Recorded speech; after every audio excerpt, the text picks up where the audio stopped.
the BBC Light Program. Feeling no less thrilled than on other occasions, and believing listeners to be equally excited, nonetheless, the BBC has commanded me to temper sentiment with sense by calmly announcing that we are now going over to Hogs Norton to hang upon the every word of Mr. Gillie Potter. Good afternoon, England. This is Gillie Potter speaking to you in English. That is, so to speak, in grandees or kings' English, and not in bargees or basic English. Yet he has been unfairly, because untruly, accused of a syntactical solecism by his old tutor, who declares himself gravely grieved by his having made alleged use of the maladroit colloquialism different to. I had to write, he writes, as different to is different from any of your earlier errors. I had, says Professor Pickaxe, no supposition that you would ever employ incorrect apposition as to a preposition. Now, continues the doctor, it would not have surprised me had you erred in regard to a verb, for you were ever a fellow of regular habits and irregular verbs. And, Mr. Barnes, since now is the winter of our discontent, for my sake bring your Lindley Murray, and for your own sake wear your Lindsay Woolsey. He then informs me that at Oxford it is so cold that he has discarded his shovel hat and taken to what he calls his November handicap. I thoroughly recall this formidable article of headgear, the green cap with yellow checks, in the ratio of about 2 1/4 checks to cap, which is worn in Edwardian fashion, stretched out to its fullest possible superficial extent by the insertion within its crown of a cane boot, about 2 feet in diameter. The sudden sight of which fustian paddles, surmounting a red-faced, white beard and blue glasses, when unexpectedly encountered in the fading light that evening, raises within the startled spectator an unquenchable urge to be elsewhere. The national and natural excitement consequent upon my disclosure on Sunday last of the secrets of social success, he brought me a mass of correspondence, 50% of which cries aloud to me for further revelations. Let me read you this picture postcard, which incidentally pleasingly portrays the new arterial road, which when completed will enable the residents at Southend to reach the sea the same day. In the space especially provided on the other side occurs this moving message: never mind those of high estate, what about the fourth estate? Which I would merely say, what indeed? For I have long been a corrupted member of this fourth estate, or what the world calls the press. How vividly I recall my joy, in seeing actually in print in my very first article, Station Masters and Their Habits, and what a sensation was caused by another of my contributions to the newspapers, the use of the ear trumpet in determining the sex of seagulls. Alas, as always, the green eye of jealousy was upon me, and Fleet Street was filled with a malicious rumour that I had spoken slightingly of a newspaper proprietor's personal appearance, which resulted in my being invited to appear before the bar of the House of Law, which is a trade union to which all newspaper proprietors automatically belong.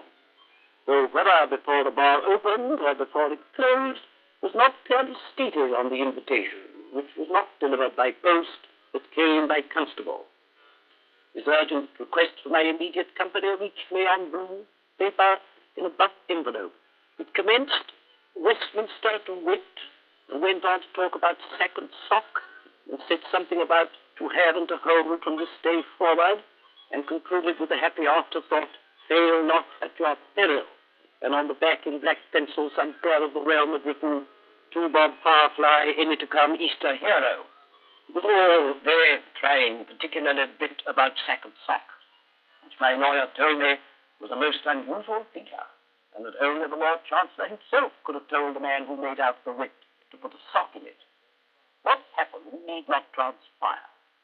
But I will admit that until then I had not realized how very much it suited me to wear my hair close cropped. For a while I became a journalistic outcast, and was most unhappy on that score, as I had enjoyed myself immensely among these press people. I found them in every instance most courteous, and in many cases quite clean, while their repeated demands for temporary financial accommodation were flattering extreme. I had often before been requested by leading West End actors for the loan of a shilling, but never until I entered Fleet Street and any potential debtor suspected me of being able to produce a fiver. I shall not forget either the feverish excitement of the week following my incursion into print. On Sunday, out came my best article. On Monday, out came my best overcoat. On Tuesday, out came my editor, right out to my flat in Peabody's Buildings, bearing with him a slight token of affection, esteem, and regard in the shape of a set of 6 gravy knives of the value of 6 and 6, and remaining until he had consumed whiskey of mine to the value of 26 and 6. On Wednesday, round came the editor's check for the article, not for the whiskey. On Thursday, round I went to pay the check in the bank. On Friday, back came the editor's check, and on Saturday, back came the editor himself, before whiskey. It was a lovely life while it lasted, and left me when tired ever so forlorn, for it grips one in a fearful and wonderful way, thus the press, for it is itself a fearful and wonderful thing. It was started many long years ago by a set of naval men, known as the Press Gang. That is why its headquarters is in Fleet Street, and why Fleet Street is so very full of craft, and why all the great vessels of the press are lordships. Press falls fairly flatly into 2 categories: daily papers and Sunday papers. Sunday papers are papers which are sold on Sunday but printed on Thursday. So if by chance one Sunday you are unable to obtain a Sunday paper, the previous Fridays will do just as well. Chief personage of every newspaper is the proprietor. The proprietor directs what is known as the policy of the paper, and the policy of any newspaper is always the policy of someone who has arranged matters satisfactorily with the proprietor. When the policy has been settled and the premium paid to ensure its being carried out, the proprietor writes from wherever he may be abroad, informing the editor as to what the policy of the paper is. Very often the newspaper proprietor is unable to write, in which case he returns to this country to tell the editor the policy personally. This is the better policy. The editor then tells England what is good for it. Editors are themselves elusive creatures. No one except the proprietor has ever seen an editor. Ordinary mortals pay a small sub and see what is known as a sub-editor. He pockets the sub and is also never seen again. The real ruler of every journal is undoubtedly the art editor. He it is who drops illustrations into any part of any page at any time, and gives regular readers the intriguing task of separating photograph from paragraph, or never has one the remotest connection with the other. He it is, for example, who arranges that the portrait of Farmer Horseplay, who is 95 and is now retiring from agriculture in order to devote more time to water polo, shall be inserted in the center of a gay little article headed Life's Body on Hat Rack. Next in importance comes the sporting editor, generally a gentleman who, having failed to filter out from his predilection for financing bookmakers, has been engaged as an authority on turf by Fleet Street, which urges the public by lurid contents bills to follow Captain Cramber, or take Butterfinger's tip, according to the particular alias adopted by the sportsman in question in his enviable attempt to elude all earlier creditors. Captain Cramber's style in general is highly illuminating. For example, in regard to the 2:30 race at Bogside, he will take all 4 runners, named respectively Alpha, Beta, Gamma, and Delta, and write concerning them as follows.